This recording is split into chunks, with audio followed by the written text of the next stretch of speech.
Et donc, on vous retrouve avec Élodie et Thibaut. Élodie et Thibaut, comment allez-vous? Super bien. Super, merci. Merci beaucoup d'être ici avec nous, chez nous. Quel honneur de vous recevoir. Merci à vous deux. Et donc, pour nos auditeurs qui ne vous connaîtraient pas, qui êtes-vous? Vaste question. Thibaut, commence. Je te laisse commencer. Alors, on est un couple. Je dis on, je parle en on ou je me présente moi directement? Comme tu préfères. Moi, je suis Élodie, j'ai 40 ans cet été. C'est un grand cap, on en reparlera peut-être, mais ça a beaucoup joué dans les décisions des derniers mois, je pense. On a 4 enfants, tous les deux, des ados de 15 ans, jumeaux jumelles, un garçon de 13 ans et puis une petite fille de 5 ans. On vit dans la région de Namur, à Profondeville, et ça fait pour ma part 13-14 ans maintenant que je suis indépendante. Thibaut m'a rejoint en cours de route après une expérience dans la construction. Et puis aujourd'hui, on se prépare tout doucement à passer le cap définitif de la liberté financière, même si on est encore un peu dedans pour l'instant. En tout cas, on le voit arriver, on le touche du bout des doigts. Et donc, voilà, moi, mon métier de prédilection, c'était vraiment le home organizing, donc le désencombrement matériel des maisons. C'est comme ça que tout a commencé, il y a 12 ans, un peu après la naissance d'Aurélien. J'en sors tout doucement aujourd'hui pour écrire une nouvelle page. Mais c'est vrai que ça a été principalement mon activité ces dernières années. Et puis, on est en couple tous les deux depuis 23 ans cet été. Félicitations. Ça joue aussi beaucoup sur notre parcours, c'est évident. On n'aurait jamais réussi à faire ça chacun de notre côté. C'est ensemble qu'on l'a fait. Et donc, voilà, je te passe la parole pour que tu puisses te présenter. Moi, c'est Thibaut, donc j'ai 43 ans. Je suis de formation, je suis ingénieur en construction. Je suis passionné par la construction, par l'immobilier. Et donc j'ai été employé pendant 15 ans. D'abord une petite société industrielle où je suis resté 5 ans. Puis j'ai été 10 ans comme responsable d'une société de parachèvement à Wavre, en déco. Et puis à 5 ans, à la naissance de Salomé, j'ai arrêté de travailler pour m'occuper un peu plus des enfants, pour être plus présent à la maison. Et voilà, puis on est tous les deux maintenant indépendants, on travaille ensemble et on continue nos activités. Et justement, Élodie, tu as parlé de liberté financière, que vous allez bientôt l'atteindre. Est-ce que tu peux peut-être un peu, est-ce que vous, je dis Élodie, est-ce que vous pouvez peut-être un peu expliquer ce parcours-là, justement, pour tout doucement atteindre une liberté financière? Alors, peut-être commencer, qu'est-ce que la liberté financière Très bien, on a une définition très différente du sujet, donc c'est ça qui est intéressant. Ouais. Qu'est-ce que c'est pour toi? Moi, la liberté financière, c'est d'abord, c'est assez général, mais c'était être libre de faire ce que je veux quand je le veux. Okay. Donc, c'était ne plus devoir avoir un rythme, une obligation et de dire, par mois, je dois absolument produire 2500 € parce que j'ai des crédits à payer. Et donc, je ne voulais plus avoir un rythme de 8 heures, arriver au bureau, travailler jusqu'à 18 heures et avoir cette obligation de produire de l'argent d'un certain montant par mois. Okay. Et donc, moi, vraiment, ma définition de la liberté financière, c'était je veux créer de l'argent pour qu'à n'importe quel moment, je décide de ce que je vais faire de ma journée, de ma semaine, du mois. Okay. Une liberté temporelle, si je comprends? Oui, une temporelle et de pouvoir décider de cette semaine, si à un moment donné, je veux partir 3 jours au Maroc, mais que le lundi, on puisse se dire, mercredi, on s'en va, on prend les enfants, on part 5 jours. Et cette possibilité, pour moi, c'était de se dire, à un moment donné, il faut une certaine somme d'argent pour pouvoir vivre et pouvoir produire. Donc, la liberté financière, moi, quand je dis toujours, je ne suis pas rentier, donc je ne veux pas être chez moi, ne rien faire. Je veux continuer à produire de l'argent, mais pour ça, il me fallait une certaine base, un certain montant, et le faire fructifier. Et donc, moi, c'est plutôt une liberté de temps, une liberté que je cherchais. Et voilà, donc... moi, c'était vraiment un rythme différent que je voulais avoir. Et c'est parce que tu as eu un rythme de vie plus long que le mien en tant qu'employé. Oui. Donc, comme tu l'as dit, ça a fait 15 ans. En fait, il est sorti des études. Thibaut, il a terminé en juin. En août, il a démarré son premier job. Moi, j'étais encore aux études puisqu'on a un petit décalage d'âge. Et en fait, il est vraiment rentré là-dedans sans vraiment se poser de questions à l'époque parce qu'il terminait ses études, qu'il y avait beaucoup de gens qui cherchaient du boulot à l'époque dans la construction. Donc, il a été engagé immédiatement. Et puis, sans trop se poser de questions, il s'est mis à travailler dans une entreprise où en plus les horaires n'étaient pas simples parce qu'il fallait se lever très tôt le matin. Les chantiers démarraient à 6h, 6h30.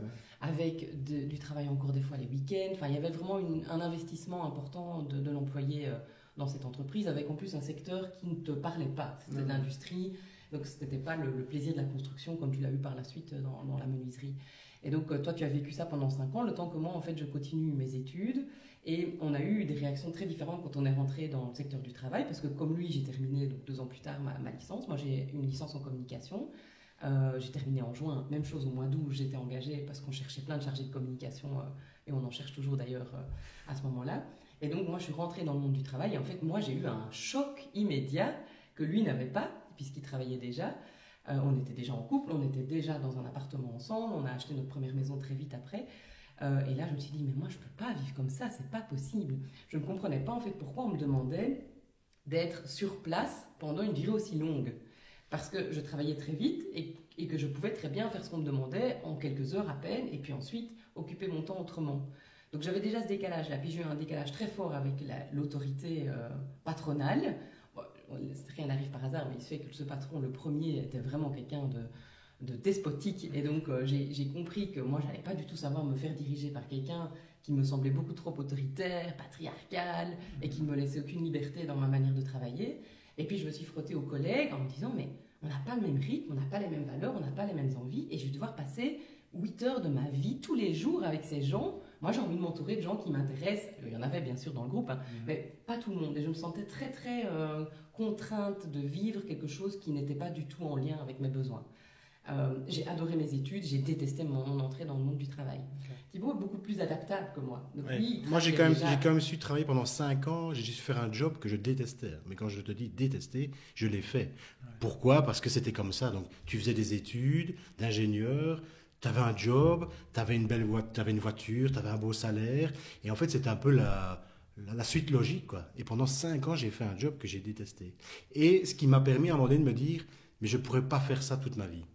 Et alors, très jeune, je me suis dit, à 40 ans, je serai pensionné. Alors, pensionné, c'était une image, mais de me dire, je ne peux pas faire ça, je ne peux pas avoir ce statut-là toute ma vie. Il faudra qu'à un moment donné, je sois indépendant et que je gère ma vie, je gère mes finances. Et très jeune, je me suis dit, moi, je ne veux pas attendre 65 ans et qu'on me dise à 65 ans, ben, vous aurez terminé de travailler, vous aurez votre pension. Et dépendre comme ça de la société. Et c'était quelque chose, moi, qui était inconcevable. Je me suis dit, non, il faut que je trouve des solutions alternatives pour me dire, je vais créer ma propre vie et j'en serai responsable. Et je ne vais pas dépendre de la société. Et on me dira, monsieur Degé, finalement, ce ne sera pas 65, vous irez jusqu'à 67.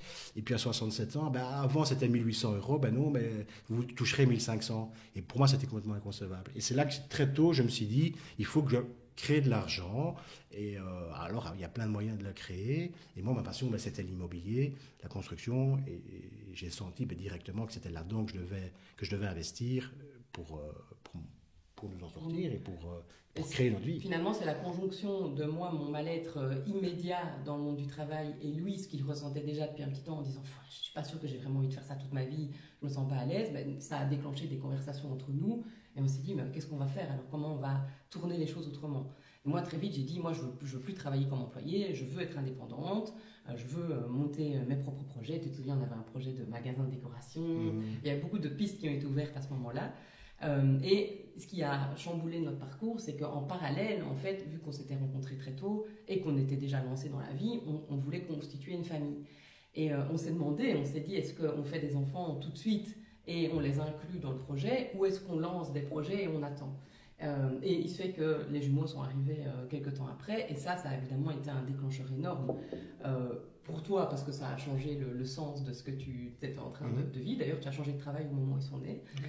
Donc, tu as quitté le monde de l'industrie pour le monde de la construction, beaucoup plus porté sur vraiment le bâtiment, le bois.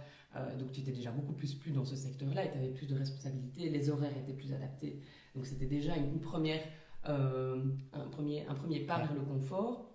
Et moi, j'ai eu ma deuxième claque à ce moment-là en me disant, mais on fait comment en fait quand on a des enfants pour pouvoir travailler? Parce qu'en fait, ce qu'on nous demande en termes d'horaire, en termes d'organisation et de gestion en tant qu'employé, c'est complètement incompatible avec les besoins d'un bébé, qui plus est de 2 bébés.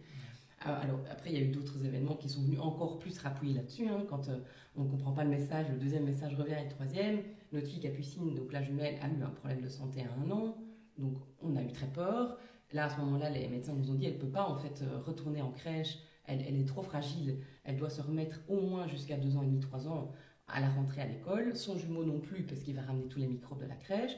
Donc, pas le choix. Ces enfants doivent être gardés 24 heures sur 24 et elle doit être suivie avec des séances de kiné, etc. Pour moi, c'était évident que c'était stop. Alors, j'arrête de travailler et je m'occupe d'eux à plein temps. Et donc, c'est comme ça que très vite, j'avais à peine commencé dans le monde du travail en tant qu'employée, en sachant pertinemment que ce n'était pas là-dedans que j'allais être heureuse, que les enfants sont arrivés et que le fait d'être à la maison m'a été un peu imposé par la situation. Et quand on est rentré de l'hôpital avec les jumeaux, en fait, j'ai appris que j'étais enceinte d'Aurélien. Donc, on s'est dit, oh mon Dieu, c'est plus 2, c'est 3. Qu'est-ce qui nous arrive? C'est quand même vachement posé des questions. Puis Aurélien est arrivé et là, je me suis dit, ok, en fait, je ne prenais pas la bonne direction. Il faut que je trouve un moyen de créer un métier qui répond à mes besoins et aux besoins de ma vie actuelle. Et ma vie actuelle, au sorti des études ou quelques années après, avec 3 enfants en bas âge, c'était plus du tout les mêmes. Et donc moi, très vite, j'ai dit, c'est sûr. De toute façon, j'avais pratiquement plus d'aide à ce moment-là, puisque le chômage était dégressif. Et donc, on arrivait, je crois que j'avais 300 € par mois. Donc je m'étais dit, au pire, en me lançant comme indépendante, je gagne un peu d'argent. Et si ça marche vraiment pas, c'est pas grave, je pourrais toujours postuler et revenir à autre chose. Et c'est là que le home organizing est rentré dans ma vie, par le fait d'avoir accumulé beaucoup d'objets, évidemment, avec l'arrivée de 3 enfants en même pas 2 ans, et que l'activité a démarré. Et donc, j'ai été beaucoup plus vite que Thibaut lancée dans le monde de l'entrepreneuriat, par mon incapacité à m'adapter au système du travail classique, par ma plongée très rapide avec 3 enfants en bas âge dans ma vie de maman. Et donc, à ce moment-là, Thibaut a complètement compensé financièrement en travaillant à temps plein dans la menuiserie. Heureusement, parce que ça a été vraiment le moment où moi j'avais plus de salaire, en fait, je lançais une activité, donc j'investissais du temps et de l'argent dans mon activité, mais je gagnais vraiment pas grand-chose. Il a fallu plusieurs années pour que l'activité commence à devenir un peu rentable. Et donc c'est toi qui as développé vraiment ton job dans la menuiserie. Tu as quand même fait à ce moment-là tes certificats PEB. Ouais. Donc je me souviens que j'étais à la maternité pour Aurélien, que tu étudiais pour repasser ce certificat parce que tu avais raté le premier examen. Moi, je me souviens de ça, il y a des trucs comme ça. On parle de mes échecs. Très bien. Non, c'est vrai, j'ai dû le refaire une deuxième fois. Et déjà à ce moment-là, Thibaut se disait, mais je ne peux pas ne faire que mon statut d'employé. Je n'ai pas le choix pour le moment. On avait déjà acheté notre première maison, qu'on était en train de rénover. Il avait la charge de 4 personnes, moi et les 3 enfants sur ses épaules. Il avait conscience qu'il y avait quand même des nécessités et des obligations. Donc à ce moment-là, ton statut d'employé était vraiment confortable. C'est pour ça qu'on ne crachera jamais dans la soupe. On dira toujours merci parce que ça a été une belle perspective pour pouvoir avancer dans la vie. Et moi, j'ai pu alors lancer mes projets sans trop d'inquiétude. On a pu faire des travaux dans la première maison qu'on a rendue quelques années après. Et donc c'est à ce moment-là que tu t'es quand même dit, mais je ne peux pas miser que là-dessus. Il faut que j'ai une autre corde à mon arc, il faut que je développe une activité d'indépendant et que tu as commencé les certificats PEB qui à ce moment-là étaient du pain béni, parce que tous les architectes, les ingénieurs en construction pouvaient avoir accès à ces certificats qui étaient très cher payés à l'époque, c'est plus le cas maintenant. Mais voilà, c'était beaucoup d'argent gagné en très peu de temps de travail, surtout proportionnellement au temps que tu investissais dans ton travail au quotidien. Il y avait vraiment un basculement. Et là, on a vécu ce basculement en disant, punaise, on peut être indépendant, travailler pour nous, beaucoup moins, en gagnant beaucoup plus, mais qu'est-ce qu'on fait encore là? Donc il y a eu encore cette prise de conscience à ce moment-là, et puis le chemin a continué, mais c'est comme ça qu'on a démarré, en tout cas, sans trop savoir pourquoi, et parce qu'on a vécu des choses qui nous ont amenés à vivre ça. Puis moi, j'ai lancé mon activité d'indépendante, et puis toi, tu es resté chez Endeco pendant plusieurs années, où tu as vraiment fait tes armes, et où tu as rencontré aussi des gens qui t'ont aidé à poser des bonnes questions. Tout à fait. Tu veux expliquer peut-être ce déclic? Je sais pas. Mais peut-être qu'on pourrait revenir juste 2 minutes sur ta définition du coup de la liberté financière, parce que est-ce que c'était quelque chose de conscient, de pas conscient, enfin voilà. On n'a pas la même définition. Moi, je pense que je vais beaucoup plus loin dans ma définition de la liberté financière. Je pense que Thibaut pourrait se contenter beaucoup plus vite du fait juste d'être libre de faire ce qu'il veut au quotidien, qui est déjà une énorme liberté, on est d'accord. Mais pour moi, la vraie liberté financière, c'est ne plus devoir rien à personne, en fait. C'est-à-dire ne plus devoir justifier quoi que ce soit, ne plus dépendre d'un système bancaire, d'un crédit, d'un système sociétal, ne plus dépendre d'un système scolaire. Moi, je vais beaucoup plus loin dans la réflexion. Je ressens beaucoup plus les contraintes que Thibaut, en fait. Et donc, là, par exemple, on prend l'exemple de cette semaine. Hein, on est parti donc quelques jours. Les grands avaient des jours de congé, donc on a profité pour prendre Salomé, qui est encore en maternelle avec nous. Mais elle n'a pas été à l'école pendant quelques jours. Immédiatement, il faut remplir un papier. Il ne sera peut-être pas accepté comme justificatif, blablabla. Bla, bla, bla. Moi, c'est des choses qui m'horripilent. Alors, on a de la chance, on n'a pas de problème. Et en plus, ils sont dans des écoles où ils sont très ouverts par rapport à ça. Et on est plutôt encouragés en plus. Hein, donc, mais rien que le fait de devoir remplir un papier qui justifie l'absence d'un enfant de 5 ans pendant quelques jours, qui en fait a appris beaucoup plus avec tout ce qu'on lui a proposé pendant 5 jours sur le continent africain que si elle était restée assise sur sa chaise à l'école, rien que ça, c'est quelque chose qui crée une friction en moi. Donc la liberté financière, pour moi, est beaucoup plus large que ça. C'est à un moment donné pouvoir dire, je ne sais pas si je peux le dire comme ça, mais fuck en fait. Je fais ce que j'ai envie, j'ai pas envie de vous demander votre avis et j'ai pas besoin de me justifier pour quoi que ce soit. Donc moi, je vais plus loin. Mais pour en arriver là, il faut en fait, comme l'a souvent dit Thibaut, un minimum il faut de l'argent, en fait, il n'y a pas le choix. Pour pouvoir être libre, il faut avoir un minimum d'argent, un ancrage, il faut avoir, une base solide, socle, ouais. En fait. Moi, j'aurais pu virer complètement bobo, clairement, on l'a souvent dit en rigolant. Moi, j'aurais pu vivre dans une tente, à fumer le calumet de la paix, avec autour de tam-tam. J'ai vraiment ça au fond de moi, me dire, je m'en fous, voilà, j'ai pas besoin de plus. Mais Thibaut avait son côté beaucoup plus matériel, heureusement, parce que il amène beaucoup plus l'équilibre, moi j'amène beaucoup plus la folie, donc ça s'équilibre. Et donc, voilà, ma liberté financière à moi, elle est beaucoup plus vaste. Moi, j'estime qu'on n'est pas du tout libre encore financièrement aujourd'hui, qu'on a encore beaucoup trop de contraintes extérieures qui m'empoisonnent la vie. Thibaut dit plutôt l'inverse. Moi, j'estime qu'on a déjà fait un vachement gros trajet et qu'on est déjà très bien comme ça. Mais moi, j'ai tendance à vouloir toujours aller plus loin, tester d'autres choses. En fait, ce qui m'intéresse, c'est le parcours plus que le résultat. Donc, de me dire, est-ce qu'on peut pas aller plus loin encore si on a envie? Voilà. Donc, on n'a pas la même définition, mais on avance pas à pas et finalement, on s'en sort bien. Hein. Mais ce que tu viens de nous donner, est-ce que c'est vraiment une définition de liberté financière ou juste de liberté? De liberté qui passe par la liberté financière. Ça, je suis quand même consciente de ça. Je me rends bien compte que à un moment donné, on ne peut pas. Dans notre société. On ne vit pas dans un monde de bisounours. Oui. Bah, tu as beau dire tout ce que tu veux, tu as besoin d'argent. Donc, ta liberté passera par la liberté financière. Pour moi, elles sont assez liées. En fait, notre définition de la liberté financière est différente parce que notre vision de l'argent est différente. Donc, dès le départ, on a vraiment une vision très différente. Moi, je viens d'une famille qui n'avait pas d'argent. Je viens d'une famille où l'argent est en fait un problème. C'est-à-dire qu'on n'en a pas, on est endetté. L'argent c'est mal, gagner de l'argent c'est pas bien, si tu gagnes de l'argent c'est que tu es quelqu'un de mauvais, c'est que tu profites de l'autre. Moi j'ai eu toutes ces croyances limitantes quand j'ai grandi et attention banque, attention au crédit, attention, voilà, votre vie peut s'écrouler si vous jouez avec ça, c'est pas un jeu. Voilà. Moi j'ai vécu dans une famille comme ça. Toi tu as vécu dans une famille beaucoup plus cool où on gère bien l'argent, en fait où l'argent n'est pas un problème. On le gère correctement. On ne doit pas en gagner trop, attention, mais c'est plutôt une vision positive et bonne gestion.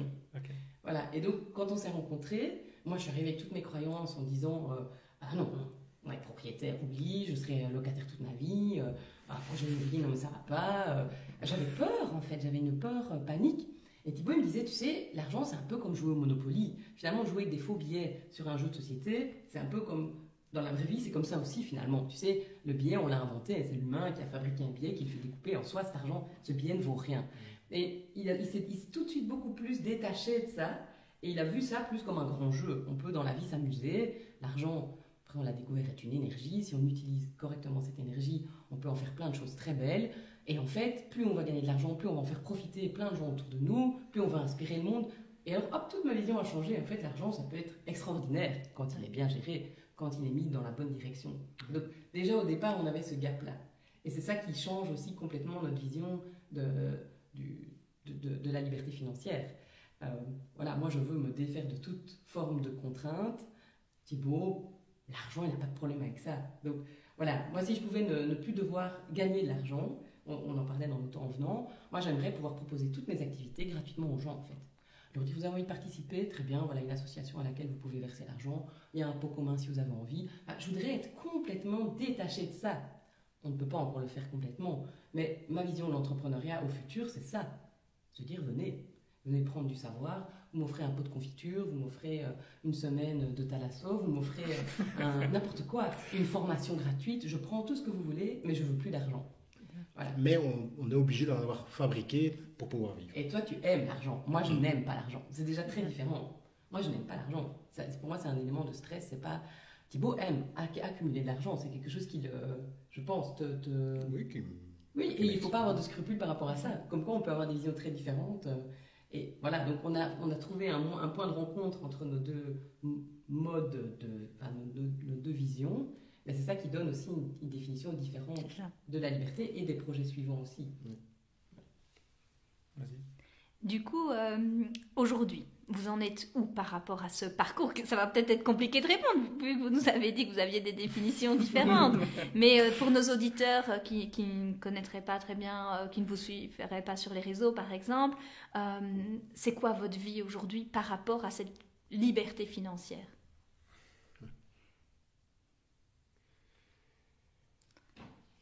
C'est pas facile à répondre, ça. Parce que ta question est générale. Voilà. Où on en est dans notre parcours. En fait, le parcours, il évolue semaine après semaine, il évolue. Donc, on n'est pas parti à la base en disant on va atteindre cet objectif-là, là. Ça évolue tous les jours. Je vais partir de l'immobilier. Donc, moi, au début, je me suis lancé dans l'immobilier en bon père de famille. Donc, c'était j'investis, je sais que c'est un bon placement et on le donnera à nos enfants quand ils seront plus grands. Ça, c'était vraiment à la base. Et puis, on a commencé à accumuler.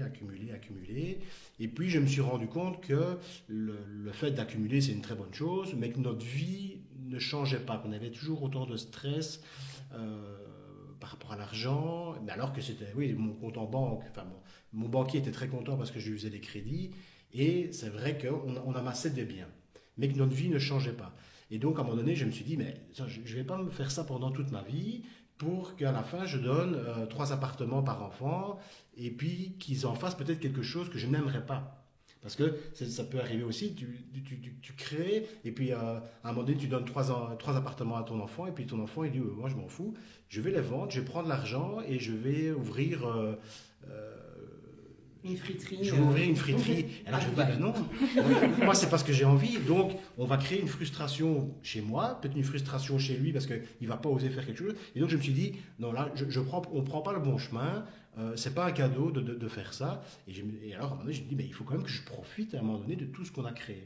Et donc, je me suis dit, avec cet immobilier, alors il ne faut pas le faire bêtement. Donc, dans l'immobilier, par exemple, quand on le fait en privé, il faut le vendre après 5 ans. Comme ça, après 5 ans, on n'est pas taxé sur le bénéfice. Et surtout, après 5 ans, c'est là que ton bien, où tu fais la plus belle plus-value. Ton bien ne s'est pas dégradé, tu as quand même encore quelque chose de qualité. Et donc, c'est là que tu fais vraiment une belle plus-value.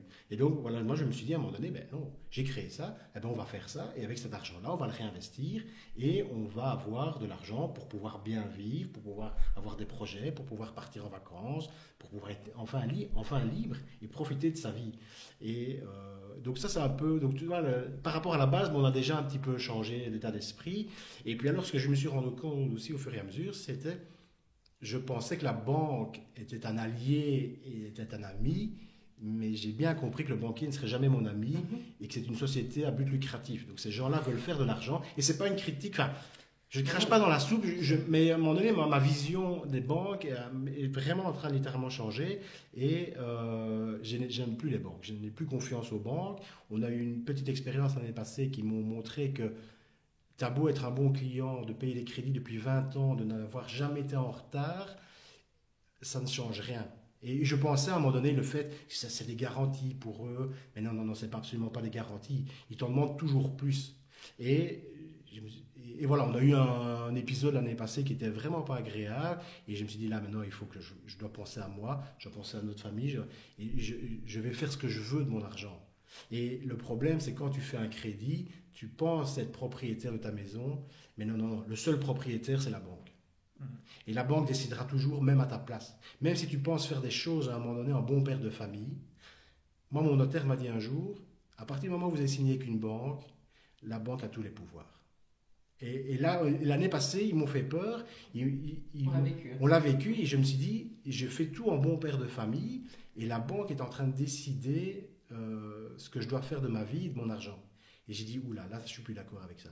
Alors que j'étais un bon client, on a toujours payé nos crédits. Et voilà, donc notre vision a un petit peu changé par rapport à notre immobilier. Donc ici, ce qu'on veut faire, nous, c'est avoir de l'immobilier, que ça crée du bénéfice, et avec cet argent-là, on va le réinvestir différemment. Voilà. Mais ce qui est quand même intéressant de souligner pour les gens qui nous écoutent, c'est que la liberté financière, c'est pas une idée fixe, quoi. C'est que chaque jour, en fait, elle change, elle évolue. On a peut-être un projet, dans 5 ans, je serai là, mais en fait, 6 mois après, le projet, il est déjà plus du tout le même, etc. Parce que pour moi, la liberté financière, c'est un état d'esprit, c'est un mode de vie.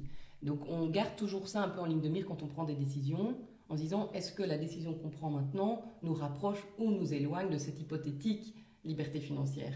Et ce qu'explique Thibaut, c'est qu'au moment où on s'est rendu compte que la banque exigeait des choses qui n'étaient vraiment pas correctes et qui nous coinçaient dans notre processus d'évolution, on s'est rendu compte que finalement, ce qu'on pensait être une avancée vers notre liberté financière nous avait rendu esclaves d'un système auquel on ne voulait pas contribuer, qui ne partageait pas nos valeurs et qui finalement allait peut-être même nous empêcher d'atteindre notre objectif. Ça nous a vraiment fait réfléchir. Et qui va impacter ta définition, toi, de la liberté financière. En plus, donc tu as dû te sentir moins libre, en fait. Encore plus. Et là, je me suis dit, mais punaise, on est bête. Qu'est-ce qu'on fout ? Pourquoi est-ce qu'on continue ? Et pourtant, à ce moment-là, on n'avait pas du tout le projet de... c'est tout nouveau qu'on n'ait plus de nouveaux projets immobiliers. Je veux dire, pendant longtemps, on s'est dit... On est bien, on aime notre rythme. Thibaut adore les projets immobiliers. Moi, je me sens bien quand il est dans son projet immobilier parce que moi, ça me permet de faire d'autres choses. On était vraiment très à l'aise. On pensait qu'on allait continuer, en fait, pendant longtemps encore, à regarder régulièrement ImoWeb, trouver, parce que notre truc, c'est les ruines. On adore les vieux bâtiments dont personne ne veut. Souvent, les ventes, on appelle ça les ventes publiques. Pratiquement nos biens, on les a achetés comme ça en disant, ah tiens, ça c'est un truc que personne ne veut, c'est génial. On redonne vie aussi à des quartiers, en fait, en rénovant des biens qui s'écroulent. On aime bien cette idée-là, de se dire on va remettre de la vie là où en fait il n'y en a plus, et on va donner la possibilité à un bien dans lequel personne ne sait se projeter, on va lui redonner vraiment du cachet. Une deuxième vie. C'est vraiment, voilà, il y a la deuxième vie dans les vêtements, mais il y a aussi la deuxième vie dans les bâtiments. Nous, on préférait la rénovation que la construction pour cette raison-là. Et on se plaisait bien, enfin je veux dire, on était bien dans ce rôle-là, dans ce rythme-là. Mais on s'est quand même rendu compte au fur et à mesure que plus on amasse de biens, plus on crée de potentiels problèmes à gérer. Alors, il y en a plein. Il y a la gestion des assurances, la gestion des crédits, les crédits sont revus, les taux sont revus, la gestion administrative qui découle évidemment de chacun des biens, la gestion des locataires. Et encore nous, touchons du bois, on a toujours eu des chouettes locataires, on a toujours investi dans notre région parce qu'on connaît cette région et on a toujours investi avec des loyers relativement hauts pour être sûr d'avoir des gens a priori avec lesquels on aurait moins de problèmes. Mais il y a quand même eu la crise sanitaire en cours de route. À ce moment-là, on avait une locataire qui était locatrice d'un appartement, le plus grand, plus locatrice de notre salon de coiffure. Elle avait transformé le bureau en salon de coiffure. Vous savez comment ont vécu les coiffeuses à ce moment-là, plus la possibilité de travailler. Et là, on s'est rendu compte, ça n'a pas été le cas, elle a été hyper fiable. Vraiment, on lui dit encore merci aujourd'hui. Elle n'a jamais refusé ou elle n'a pas jamais su ne pas payer son loyer, mais on aurait pu se retrouver du jour au lendemain sans pouvoir la faire sortir de notre appartement parce qu'elle était seule avec un petit garçon. On aurait pu ne plus avoir 2 loyers payés. Mais nous, ok, on a une petite marge de manœuvre parce à chaque fois qu'on avait remboursé le crédit, il nous restait une petite marge, mais on n'aurait pas pu le faire très longtemps. Et donc on s'est rendu compte que dans une situation comme celle-là, pour un événement de nouveau qui est complètement extérieur à nous, ce Covid-19, on n'en était pas responsable. La gestion de la crise sanitaire par l'État belge, on n'en était pas responsable non plus, mais on allait quand même ramasser les pots cassés parce qu'une fille ne peut plus travailler, donc ne peut plus générer de l'argent, donc ne peut plus payer notre loyer, qui allait au final se retrouver dans la mouise, nous, qui derrière étions propriétaires et devions continuer à rembourser nos crédits, parce qu'évidemment les banques ils s'en fichent, ils continuent de demander les remboursements des crédits. Et donc là on s'est dit, mais attends, notre super projet il peut basculer très vite, parce qu'en fait on remet notre réussite avec ce système de location immobilière, de rénovation, toujours entre les mains d'autres, entre les mains du banquier, entre les mains du notaire, entre les mains de l'assurance, entre les mains du locataire, entre les mains de plein d'autres gens, de l'État belge aussi, parce que là, vraiment, c'est la Belgique qui a choisi de gérer la crise de cette manière-là. Et là, moi, c'est venu réveiller en moi des angoisses énormes en me disant, en fait, je ne gère absolument rien. Je pensais être dans un processus de liberté, je pensais être dans un mode de vie qui me permettait de faire ce que je veux, et en fait, pas du tout. En fait, demain, on peut te dire, ah ben c'est terminé, tu peux plus animer tes formations chez toi. Pardon ? Ah non, tu peux plus avoir des gens chez toi, on peut plus se voir, se côtoyer, on peut plus parler, faut tout faire à distance. Mais moi, ça faisait 6 mois que je préparais à ce moment-là ma nouvelle formation. J'avais aménagé toute la maison pour pouvoir accueillir les gens chez moi et plus dans mon bureau, puisque le bureau s'était transformé en salon de coiffure, qu'on avait fait plein de choix en amont, sans savoir, évidemment, comme beaucoup d'indépendants à ce moment-là, et même d'employés, tout le monde a vécu ça de manière plus ou moins difficile. Et bien, tout d'un coup, on me dit, moi, je ne peux plus animer mes formations chez moi. Ok. Moi, j'ai investi du temps, de l'argent, j'ai conclu des pactes avec des collaborateurs pour pouvoir animer ces séminaires. J'en anime un, véridique, le vendredi de la première session de séminaire, c'est décidé, je change de vie, confinement. Terminé Gosette. Mais moi, j'avais déjà toutes mes réservations qui étaient faites, les gens avaient payé, etc. Hein. Et donc, que faire ? Et ça m'a vraiment été loin. Je me suis dit, en fait, je ne maîtrise rien. Je ne maîtrise rien. Je dois tout revoir. Donc, pendant le confinement, au moment où on avait les 4 enfants à la maison, H24, où on était comme tout le monde un peu stressé quand même par rapport à cette situation. Qu'est-ce qu'on fait ? Est-ce que c'est dangereux, pas dangereux, blablabla. Enfin, au début, tout le monde a eu fort peur. Après, on s'est détendu, mais sur le moment, ça a été compliqué. J'ai dû tout numériser. Donc, du jour au lendemain, j'ai dû trouver une plateforme, la bonne plateforme, enregistrer mes contenus pendant des heures, clic, m'isoler pour pouvoir être dans la roulotte, sans savoir si l'investissement que je mettais dans le temps et l'argent, parce que je payais déjà ma plateforme pour pouvoir accueillir mes contenus, j'ai payé quelqu'un pour monter mes vidéos derrière moi pour aller plus vite, pour pouvoir les insérer, sans savoir si les gens allaient être derrière acheteurs de ces contenus. Et tout ça en disant aux gens qui avaient déjà payé, je suis désolée, je ne peux pas vous rembourser, parce que nous, on a déjà cet argent qui est là, on l'a réinvesti déjà dans le projet de séminaire, donc je vais vous donner la possibilité d'accéder à ces contenus, mais de manière numérique, en trouvant plein de solutions. Alors heureusement, ça a fonctionné, donc pendant toute la période crise sanitaire, confinement, les 2 années là qu'on a vécu, les gens étaient vraiment très demandeurs de contenu en ligne, puisque tout le monde s'ennuyait chez lui, et tout le monde se posait des questions sur son mode de vie. Donc moi, je fais partie des entrepreneurs qui ont très bien gagné leur vie en fait, pendant la crise sanitaire, mais ça m'a demandé un travail sur moi-même et une énergie que je n'avais pas prévu de mettre à ce moment-là. Je n'étais pas du tout libre, je ne me suis pas du tout sentie libre, je me suis sentie forcée. Je me suis sentie forcée de faire quelque chose que je n'avais pas prévu de faire, que je n'avais pas envie de faire, que j'ai dû faire en dernière minute, dans l'urgence, dans le stress, tout en sachant pas ce que j'allais pouvoir gagner comme argent derrière. Donc c'était très générateur de stress. Au final, on s'en est bien sorti. Sauf qu'à la sortie de la crise sanitaire, qu'est-ce qui s'est passé ? Tout le monde est retourné dans son boulot. La plupart des gens qui avaient touché du bout des doigts une forme de liberté au quotidien en étant beaucoup plus chez eux ou en étant même des fois mis au chômage économique, voilà. Ils avaient vécu en fait ce que c'était de pouvoir être un peu plus libre de ces journées sans devoir vivre le 8-16, les 2 heures de trajet à gauche à droite.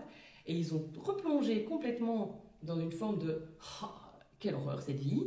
Et ils n'avaient plus du tout ni temps, ni énergie, ni argent à mettre dans les formations. Et donc, après ce pic qu'on paye encore aujourd'hui en termes d'impôts, faut que ça soit clair, l'indépendant qui gagne beaucoup d'argent, il doit rembourser beaucoup d'argent après derrière, qu'on est encore aujourd'hui en train de payer des impôts de ces années où en fait, j'ai dû, par la force des choses, travailler 2 fois plus pour arriver à gérer cette situation. Aujourd'hui, on le paye encore, donc on est puni tout le temps en fait.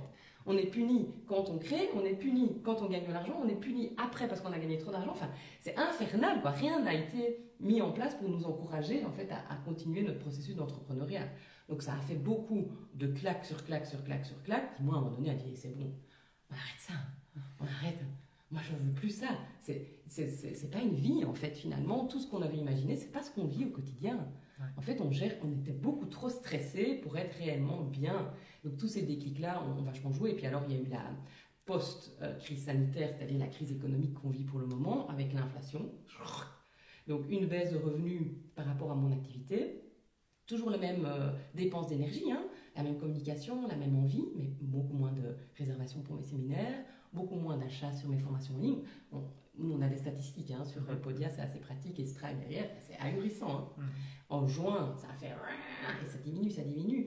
Et je n'arrive plus, en fait, à tirer les gens vers le haut. Il y a vraiment tout le monde fait de la rétention d'argent, en fait, ce qui est logique, je comprends. je compatis, et nous-mêmes, nous faisons de la rétention d'argent dans des situations comme celle-là, parce que nous aussi, on stresse, on se demande ce qui va arriver derrière. Le climat économique, politique, les guerres qu'il y a, ça joue beaucoup sur l'entrepreneur, parce que ça joue beaucoup sur les consommateurs, en fait, derrière. Ça, on n'en parle pas beaucoup. Et moi, j'ai été une des premières, il y a quelques mois, à demander autour de moi, à dire, les gars, je suis la seule à vivre ça, ou non, en fait, moi aussi. Mais alors, un tabou autour de ça, incroyable, quoi.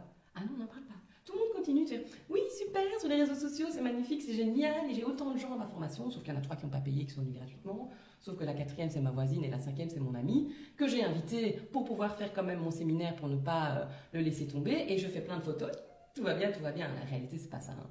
C'est pas ça. Il y en a qui s'en sortent, heureusement, et c'est très bien pour eux, mais la grosse majorité des indépendants dans le secteur du développement personnel aujourd'hui rament pour arriver à s'en sortir. Donc ça a été encore une claque supplémentaire en me disant, mais peut-être que finalement, c'est plus là-dedans que je dois investir mon temps et mon énergie. J'ai adoré, et je continuerai toute ma vie à m'investir mon énergie là-dedans parce que j'aime ça pour moi. Mais en faire un business, c'était devenu compliqué. Et donc, tout ça s'est mis bout à bout en fait dans notre processus. Ça a été une claque après une claque après une claque après une claque. Et là, on s'est dit, mais attends, est-ce qu'on continue vraiment ça? Est-ce qu'on veut vraiment continuer à acheter des bâtiments pour faire de l'immobilier? Est-ce qu'on veut vraiment continuer à dépendre des banques et du système général? Est-ce qu'on n'a pas été un peu dégoûté par le service public des finances de Wallonie? Complètement. Complètement. Il s'est rajouté à ça un contrôle sur nos droits d'auteur, qui est toujours en cours, qui, moi, m'a anéanti en termes de morale, parce qu'il refuse en bloc les droits d'auteur, alors que je suis 100% créatrice de tout ce que je fabrique. La vérité, c'est que l'État belge recherche de l'argent et qu'ils utilisent ce type de système pour aller récupérer à la base. Qui est-ce qu'on va emmerder? Et les entrepreneurs entre les deux, hein, pas les gens qui n'ont pas d'argent parce qu'ils n'ont pas d'argent, et pas les gens qui ont plein d'argent, parce que ceux-là, ils sont au-dessus des lois. Mais nous, on est pile au milieu. Et on s'est vraiment pris de plein fouet ce système, en fait. Et donc, on avait deux choix. Soit, en fait, vraiment, on s'est posé la question, on s'est dit, soit on continue, mais on doit vraiment y aller. Alors, on doit réinvestir de l'argent, réinvestir de... Enfin, on était à un palier, ce qu'on appelle le plafond de verre. Hein. Je vous avais peut-être déjà entendu parler. On est arrivé à un plafond, en fait. Soit on continuait, mais alors il allait vraiment falloir qu'on booste vachement. Hein. Il fallait qu'on monte encore d'un niveau. En fait, il fallait qu'on s'enrichisse beaucoup plus. En gros, c'était ça. Soit, et donc utiliser le système, encore utiliser le système et aller encore plus loin, soit s'arrêter, revendre tout et repartir avec l'argent qu'on avait réussi à générer pendant plusieurs années pour pouvoir changer de vie. Et en fait, nous, on a fait ce choix-là. Mais donc, c'est pas seulement un déclic, c'est plusieurs déclics qui ont amené à ça. Et j'étais beaucoup plus moteur là-dedans, parce que moi, je vivais très mal ces situations. Et donc, je revenais tous les soirs en me disant, ça ne va pas, on ne peut pas continuer comme ça ne va pas du tout, ça ne va pas du tout. Et donc, je pense que ça t'a fait réfléchir aussi. Et il y a eu, t'en as eu ras-le-bol de certaines choses aussi au fur et à mesure. Donc, nos ras-le-bol parallèles se sont mis en commun et on s'est dit stop. Et ça a été une longue réflexion pour arriver à ça, parce que ça voulait dire remettre en question tout ce sur quoi on avait basé. On ne s'était pas projeté comme ça dans le futur, en fait. Ce qui est fou, c'est qu'en fait, si je comprends bien, c'est vraiment des claques, ou entre guillemets, des claques sur les deux vecteurs sur lesquels vous construisiez votre liberté financière, à savoir l'immobilier et l'entrepreneuriat. Finalement, les deux piliers sont attaqués. Et je comprends le moment de doute, etc. Et je suis vraiment curieux de voir la suite, justement, par rapport à ça, et de voir comment vous allez réagir à ça, parce que finalement, c'est deux piliers très forts qui attaquent, qui sont attaqués et qui sont quand même à la base de vos libertés financières. La liberté, on sent, c'est une valeur très forte chez vous. Et donc, je suis vraiment... passionné pour le récit. Moi, j'ai les yeux grands ouverts. Tu as tout à fait raison. C'est ça qu'on dit, il ne faut pas cracher dans la soupe, parce que c'est ce qui va nous permettre de vivre différemment dans les prochaines années. Mais je pense qu'on avait besoin de ces claques pour vraiment changer. Sinon, on aurait continué, on serait resté sur la même dynamique.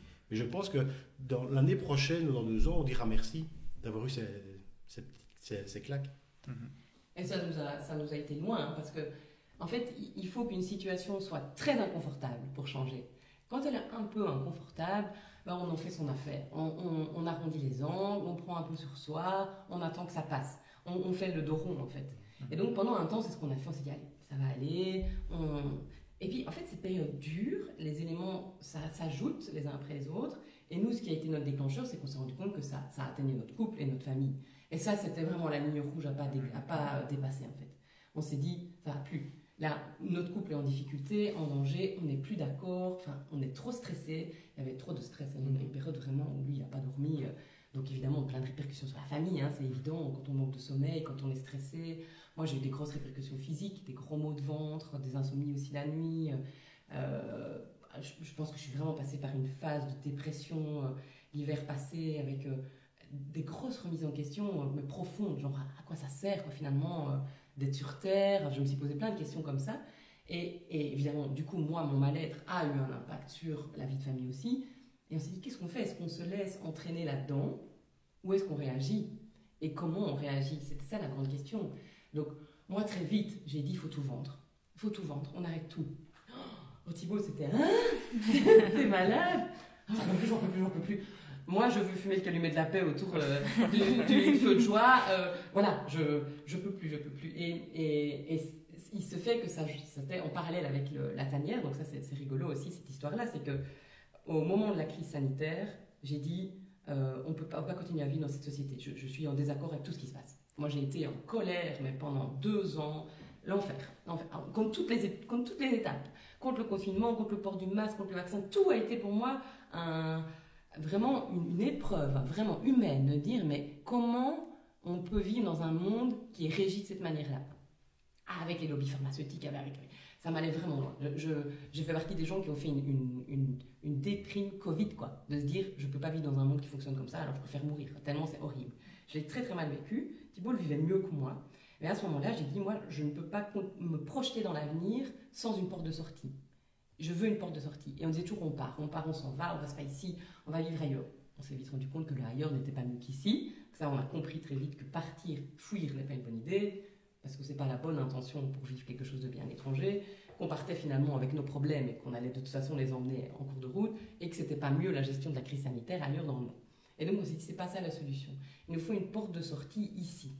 Et il se fait que le tout dernier bâtiment qu'on avait acheté, je dis tu parce que c'est vraiment Thibaut qui a toujours mené de front les projets immobiliers, moi j'ai jamais fait que suivre. C'était une petite maison, une petite ruine qu'on a appelée la petite maison, que tu as rénové très très vite d'ailleurs. Et avec cette petite maison, il y avait un terrain qui était compris en fait dans le lot, qu'on ne voyait pas parce qu'il y avait une grange qui menaçait de s'écrouler et puis un tas d'immondices et de plantes. Ça avait poussé pendant des années. Et donc, on savait qu'on avait ce terrain constructible qui était à notre disposition. Et pour moi, c'est là que la porte de sortie arrivait. Je voyais ce terrain et je voyais la construction d'un habitat minimaliste, le plus passif possible et donc le moins coûteux. Je projetais vraiment ça. Et on avait, à ce moment-là, découvert, parce que moi c'est vraiment un truc qui me passionne, par le salon Passion Robinson à Cheftogne, on avait découvert les habitats insolites, on avait déjà une roulotte, on avait découvert le wigwam, donc la tente amérindienne, et moi j'étais très regardante sur tout ce qu'on pouvait imaginer comme un nouvel type de construction. Et on avait rencontré une société belge qui construisait des habitats ronds, ce qu'ils appelaient des cotwood, en bois. Et j'avais flashé. C'est un peu le principe d'une yourte, mais en bois. Voilà. Et on était tous les deux d'accord. On avait visité plusieurs constructions en cours, voire même terminées par cette entreprise. Et on était tous fans. Tout le monde, oh, c'est trop beau, c'est génial, c'est magnifique, etc. En plus, c'est du bois, blablabla. Enfin, on était d'accord là-dessus. Et on s'est dit, faisons quelque chose de ce terrain. Déposons alors un permis d'urbanisme pour pouvoir construire ce type d'habitat. Alors, c'était quand même un fameux défi parce que construction bois arrondie, au niveau de la commune, on avait peur, finalement, c'est passé comme une couque, parce qu'en fait, ils ont aimé le projet plutôt respectueux de l'environnement, parce qu'il n'y a pas de cave, c'est une construction rapide, légère, en plus c'est un terrain un peu atypique, qu'on appelle un terrain karstique, donc on ne peut pas construire des habitats trop lourds dessus, parce que ça peut bouger au niveau des sols, et on a reçu notre permis. On a reçu notre permis après avoir investi, je crois que c'était 8 000 € pratiquement, en essai de sol obligatoire imposé par la commune, et en destruction de la grange qui menaçait de s'écrouler, obligation de la commune aussi. Donc si on voulait construire, on devait commencer par injecter de l'argent dans un terrain, on ne savait même pas à quoi ressemblait le terrain, on ne savait pas si on allait avoir un permis, mais on l'a fait. Donc, là, on a grillé un peu, on s'est dit qu'est-ce qu'on fait, on le fait, tant pis, on le fait. Et en fait, on a reçu le permis le 6 janvier, on était malades, on avait tous chopé le Covid au ski, et on apprenait en fait que la société avec laquelle on voulait construire avait fait faillite. Ben oui, des pauvres, en pleine crise sanitaire, le coût du bois qui avait augmenté, c'était la catastrophe. Donc cette entreprise n'a pas tenu la route. Et alors là, je me suis dit, punaise, ça y est, quoi. Ma porte de sortie est de nouveau complètement fermée. Et Thibaut a dit, mais tu sais quoi, je vais la construire, moi, cette tanière, je vais le faire. Ben, je me suis dit, mais oui, c'est évident, pourquoi est-ce qu'on n'y a pas pensé plus tôt? Il se fait que lui sortait, en fait, de son congé parental d'1 an. Donc, après la naissance de Salomé, il a pris un congé parental d'1 an. Et puis, en fait, il n'avait jamais repris comme employé. On avait tellement accumulé de projets immobiliers pendant cette période-là qu'il n'a jamais vraiment eu le temps de se dire, je vais repostuler. Malgré que son entreprise l'appelait tous les 6 mois en disant, ça y est, tu reviens, ça y est, tu reviens, non, toujours pas, non, toujours pas, non, toujours pas. Les collègues, ça y est, tu reviens, non, non, non, je reviens pas. C'était assez clair dans sa tête, il ne reviendrait pas. Sauf obligation totale, il ne retournerait pas comme employé. Et donc, on misait tout sur les projets immobiliers. Et puis on s'est dit, ben oui, peut-être que finalement, on ne va plus se concentrer sur de la rénovation, on va se concentrer pendant quelques mois sur la construction d'un bâtiment. C'était un beau challenge, c'était le bon moment. Et donc c'est comme ça que le projet de la tanière, qui est devenu notre maison, a démarré. Et donc pendant 9 mois, je dirais, plus ou moins, 9 mois, ouais. tu as été à temps plein, tous les jours de la semaine pratiquement, avec son cousin et un ami qui a des mains en or, pour construire. Donc il a tout appris, hein, parce que Thibaut, c'est un gestionnaire de chantier, mais ce n'est pas un manuel. Donc tu te retrouvais pour une fois de l'autre côté de la barrière. Très bien géré ça. Et donc, pour moi, la tanière est devenue très clairement la porte de sortie. On allait vivre dans un habitat 3 fois plus petit, sur un terrain qu'on possédait déjà, donc on ne devait pas acheter. Donc ça veut dire que le coût de construction est évidemment minime. Donc avec un remboursement de crédit 5 fois plus petit pratiquement que ce qu'on avait sur la maison. Avec en plus à long terme les panneaux photovoltaïques, uniquement du chauffage à pellet, donc plus de mazout, parce que je peux vous dire quand on remplissait le mazout de l'autre côté, on avait mal au ventre à chaque fois, avec beaucoup moins de terrain à gérer, moi une gestion beaucoup plus simple en termes d'entretien de la maison, et surtout avec une maison qui correspondait mieux à nos besoins que celle qu'on avait achetée quand les enfants étaient tout petits, puisqu'entre-temps ils avaient bien grandi, nos besoins avaient changé. Et moi j'ai projeté ça tout de suite. Sauf que de nouveau, quand j'ai dit à Thibaut, c'est ça qu'il faut qu'on fasse. On doit revendre tout ce qu'on a, quitter notre maison et aller vivre dans la tanière que tu vas auto-construire. Non mais ça va pas. T'étais pas du tout d'accord. T'avais quoi comme sensation à ce moment-là?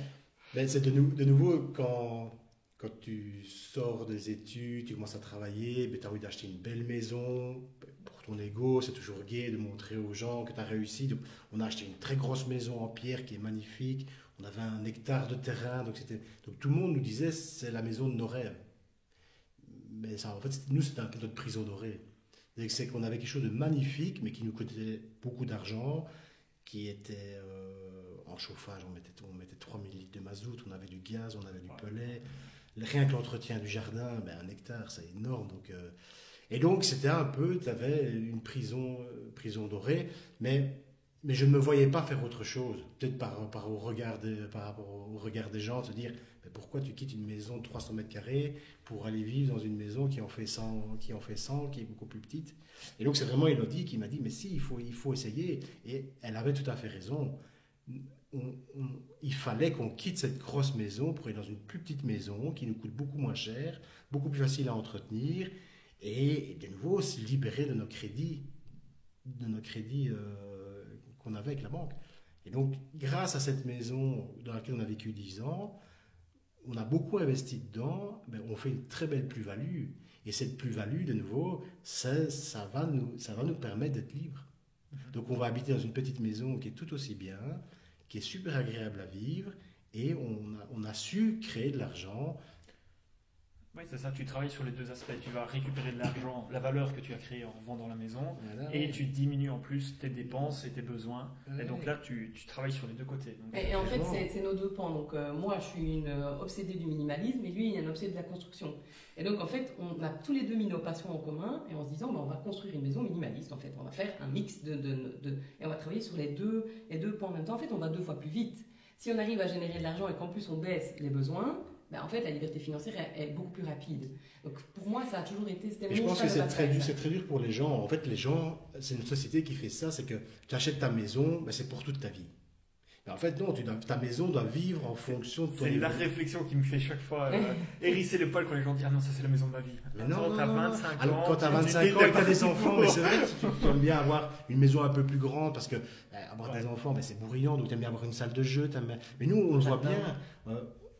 La maison qu'on avait était parfaite avec nos petits. parce qu'on avait un beau jardin et tout ça. Mais maintenant que nos enfants grandissent, ils sont adolescents, ils ont 15 ans, mais à 15 ans, ils sont toujours à droite, à gauche, ils ont les activités sportives, ils ont les scouts. Et donc la maison, tu n'es plus obligé d'avoir une aussi grande maison. Et donc, pour moi, ton lieu de vie évolue avec ta vie. Et donc se dire, je vais garder ma maison de 300 mètres carrés jusqu'à mes 70 ans.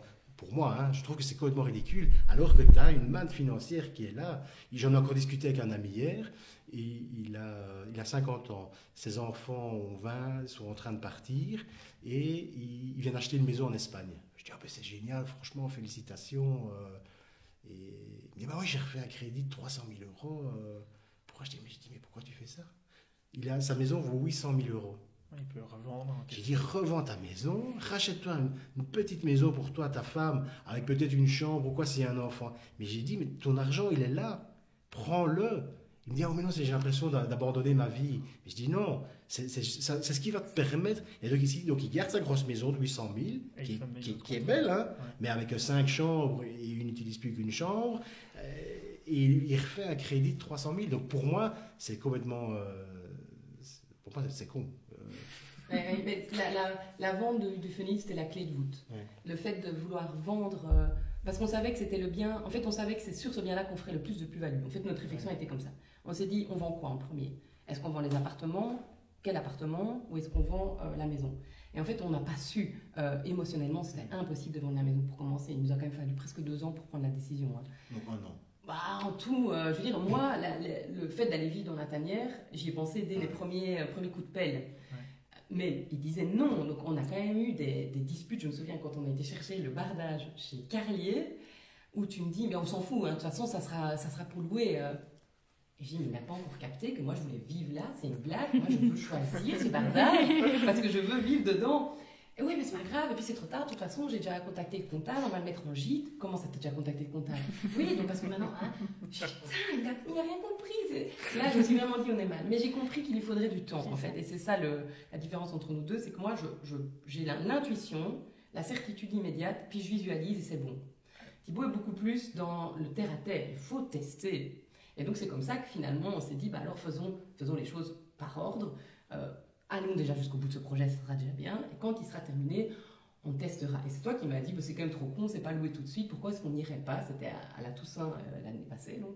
Est-ce qu'on n'irait pas quand même dormir quelques nuits dedans pour le plaisir? C'est trop con. Parce que quand on termine un bâtiment, on n'a qu'une envie, vous verrez quand vous aurez peut-être fini ici, c'est d'aller voir comment on est dedans. Surtout qu'on le fait comme pour soi. On le fait comme pour soi. Et donc, on s'est dit, allons-y, c'était les congés, on partait pas en vacances. Allons quelques jours. Il se fait qu'on avait du temps magnifique. On a dormi 1 nuit dedans, 2 nuits dedans, 3 nuits dedans. Elle est quand même vachement bien ici, les enfants. Non. Et on s'est dit, pourquoi est-ce qu'on remonterait en haut? Parce que la maison est plus haute. Pourquoi est-ce qu'on retournerait dans la maison? Finalement, on est bien ici. Et je pense que tu as été très surpris de vivre cette expérience. Mais il avait besoin de le vivre dans sa chair. Moi, j'avais juste besoin de le vivre dans ma tête. Parce que tout le monde te dit, mais pourquoi tu passes de 300 mètres carrés à 120 mètres carrés? Tu n'auras pas assez de place pour les enfants. Alors vous avez des problèmes d'argent? C'est quoi le problème? Non, pas du tout. Et donc, de nouveau, tu absorbes les peurs et les craintes de tes parents, de tes frères, de mes frères, qui disaient, mais tu deviens fou, pourquoi? Vous n'allez quand même pas faire ça. On l'a entendu 10 fois. Vous allez le regretter.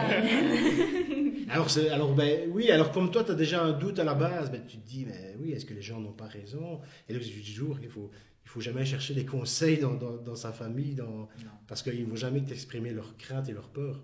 Et donc nous, on a été le tester. On y est resté 9 mois. On y est resté 9 mois. Et puis, voilà, là, il fallait prendre une décision. On s'est dit, on va quand même remonter dans notre autre maison pour être certain. Ouais. Donc on y est remonté. On est resté... moi, au bout d'un mois dedans, j'ai dit, c'est bon, je suis pas bien. Ouais. J'étais beaucoup mieux à la tanière. Et c'est ce qui nous a permis de dire, ok, maintenant, voilà, on est sûr, on va vendre notre maison et on va l'habiter dans la tanière. Mais ça aussi, ces allers et retours, donc la construction, le fait qu'on dise qu'on veut aller, on veut y rester, finalement on y reste 9 mois, finalement on remonte. Entre-temps, on avait déjà tenté de mettre la maison en vente, c'était pas passé. J'avais vidé la maison des meubles, il fallait remeubler pour y retourner. On y est retourné à peine 1 mois après, on dit finalement on va la vendre. Les gens, ils nous ont regardés. Moi, j'ai arrêté de communiquer sur les réseaux sociaux à ce moment-là, pour cette raison-là.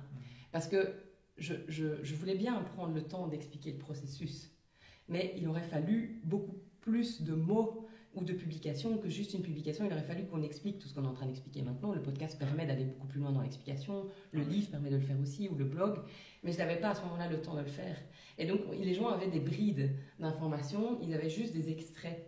Et alors, il y avait tous les gens qui me disaient « Oh, j'adore, vous êtes fous, c'est génial, c'est génial. Oh, j'adore le fait que vous osiez tester, revenir en arrière. Quel bel exemple de se dire que finalement, on peut se tromper et qu'on peut essayer et qu'on n'est pas obligé d'être toujours prêt immédiatement, qu'on peut se laisser le temps aussi de la réflexion. » Et puis, il y avait tous les autres, une grosse majorité, qui disaient « Ah, moi, je comprends plus rien à ce que vous faites. Hein. Qu'est-ce que vous foutez? En fait, vous avez perdu le fil de votre histoire. » Non, non, non, je vous jure, je le tiens toujours bien, mon fil. C'est juste que ce fil, il est un peu détendu par moment, quoi, simplement. Et j'arrivais plus à l'expliquer. Ouais. Et surtout, comme on disait tantôt, non seulement on avait l'entourage, toujours bienveillant, mais qui se demandaient vraiment ce qu'on foutait. On voyait dans leurs yeux qu'ils disaient « Oh là, ils sont en train de péter une durite, ça ne va plus. Élodie a de nouveau pété une case. » C'est toujours moi qui suis responsable de ces trucs-là. En plus, on ne travaillait pas. Donc ça aussi, ça a été très dur d'arriver à vivre avec ça, de se dire « On est en train, pour le moment, de dépenser beaucoup d'argent dans nos projets et on n'en gagne plus. » Parce qu'on ne peut pas être en train de travailler. Quand on se remet, moi j'ai clairement fait une grosse phase d'épuisement après les travaux, certainement une phase de dépression nerveuse après toutes les remises en question que j'ai expliquées en amont. Thibaut, il ne peut pas être en train de gérer la fin du chantier, le déménagement, la vente de la maison, la vente des appartements, tout en travaillant quelque part ailleurs. Et donc, on dépensait toujours autant d'énergie, mais il n'y avait plus de revenus. Et donc, on est toujours un peu dans cette phase-là. Hein. Et tout ça en se disant, il faut réinvestir dans l'immobilier, il faut réinvestir dans la fin des travaux. Donc, on sort, on ne rentre plus rien. Et tout le monde est en train de vous regarder en disant « Mais en fait, vous faites quoi vos journées concrètement? Vous ne travaillez plus tous les deux? Moi, je ne vois plus de formation, je ne vois plus de... » Et toi, Thibaut, tout ça avec les collègues qui l'appellent. Et Thibaut, il y a du boulot, hein, si tu veux. Pas de problème, hein, c'est quand tu veux. Tu ne veux pas venir travailler avec moi? J'ai des chantiers, juste quelques chantiers. Et on était obligés tout le temps de dire « Non, on ne peut pas pour le moment relancer une activité professionnelle. Si on veut aller jusqu'au bout de ce processus, on est obligé de rester focus sur cette phase très inconfortable de transition, en fait, où on doit aller jusqu'au bout de nos projets, terminer nos travaux, terminer les déménagements, terminer la vente, terminer tous ces trucs qui nous prennent 100% de notre temps, sans pouvoir investir un peu de notre esprit mental dans la projection vers l'avenir, et surtout sans pouvoir donner notre temps à quelqu'un d'extérieur. C'était plus possible. Et donc, ça, c'est une phase qui est vraiment très délicate, et on s'y attendait pas du tout. Ça, c'est vraiment... Moi, c'est la première fois que j'étais pris de surprise. Je pensais qu'une fois les travaux de la tanière terminés, c'était bon, c'était fait, en fait. Pour moi, là, ça y est, on y était, quoi. La liberté financière était atteinte, tout allait rouler. Et c'est à ce moment-là qu'on a eu toutes les tuiles. Donc, on a eu un dégât des eaux dans la tanière qui nous a quand même retardé de plus de 6 mois de travaux, 60 000 € de travaux, un truc horrible auquel on ne s'attendait pas du tout. On a eu 2 signatures d'offres pour la vente de la maison qui ont été annulées, dont une le jour avant la signature du compromis. On s'est dit, c'est une blague. C'est l'épreuve du conquérant. Ouais. C'est l'épreuve du conquérant. Contrôle fiscal. Contrôle fiscal à ce moment-là. Enfin, un problème avec les banques pour la vente d'un autre immeuble. Oui, on les a accumulés. Donc c'est vrai que ça ne se fait pas en un jour, mais... Donc, mais d'un autre côté, moi là, je me régale parce que nous, on a aussi ce genre de discussion par rapport à la maison dans laquelle vous êtes, justement. Donc, nous, on a déjà divisé le terrain. Donc, ça nous a permis. Et on a toujours cette discussion. Moi, je dis à Charlotte, il faut qu'on la vende, la maison, déjà parce qu'on a fait les travaux nous-mêmes, on l'a rénovée nous-mêmes. Donc, ça veut dire qu'il y a la valeur qui a été créée. Ça fait 5 ans, donc il y a une partie du capital qui a été remboursée. Je dis, écoute, si on vend ça, on peut le réutiliser, on peut le mettre au service de nos objectifs de vie. Et Charlotte n'est pas contre, mais Charlotte, c'est aussi étape après étape. On fait d'abord une étape, on va jusqu'au bout, et ensuite on en reparle. Et je sais que c'est pas un non, je sais que c'est juste un pas maintenant, en fait. Mais il n'y a pas de bonne ou mauvaise décision. C'est de nouveau, c'est soit vous restez dans ce rythme-là, à être employé, parce que tu peux garder cette maison-là. Tu continues à être employé, tu continues à avoir à générer du salaire. Mais alors, oui, tu ne changes pas, mais tu peux. Mais effectivement, si tu la vends maintenant, tu vas générer de l'argent, tu vas pouvoir y faire autre chose. C'est des portes de sortie, en fait. On a fait un épisode justement sur ce sentiment-là qu'on avait, c'était s'enrichir en se sentant plus pauvre. Et en fait, on se rend compte que nous, de notre côté, ça fait 3 ans qu'on investit massivement dans l'immobilier. Donc, si on calcule notre patrimoine net, il augmente de manière super impressionnante. Mais pas sur ton compte en banque. mais même si on vendait tout, mais je veux dire, c'est la question de... Je me sens quand même pas plus riche parce que ça ne sert pas, c'est pas au service de ma vraie définition d'une vie riche. Et qu'une vie riche, c'est pas une vie où j'ai 2 millions d'euros sur mon compte, c'est pas ça ma vie riche. Et nous, on a constaté qu'on était... qu'on n'était pas rassurés, alors que notre niveau de vie n'a jamais cessé d'augmenter depuis qu'on s'est rencontrés. On va dire depuis 23 ans, c'est facile, on a quand même une vision assez longue. On n'a jamais gagné, on n'est jamais reparti en arrière. Ok. On n'a jamais fait que avancer, c'est certain. Année après année, on a augmenté notre capital, on a augmenté notre épargne, on a augmenté l'argent qu'on gagnait, qu'on générait, etc. Et on ne se sent toujours pas spécialement plus en sécurité qu'avant. Donc notre sentiment, notre stress n'a pas spécialement diminué. Donc, c'est bien la preuve que gagner plus d'argent ne sécurise pas spécialement. Mais c'était un passage obligé, je pense, pour être vraiment libre. On a été aussi, avec tout notre immobilier, on parle de millions d'euros, mais j'étais pas spécialement plus riche et je vivais pas spécialement mieux. Donc c'est soit tu restes dans cet état d'esprit et ça va être tes enfants et les petits-enfants qui vont en profiter, et je respecte tout à fait si les gens veulent avoir ce choix de vie, mais maintenant, moi, c'est plus le mien. Je dis, je veux profiter de ce que j'ai créé. J'ai créé de l'immobilier, j'ai utilisé les banques pour y arriver. À un moment donné, je veux récupérer ça pour en faire profiter nos enfants maintenant, parce que c'est vrai que nous, on voyage beaucoup.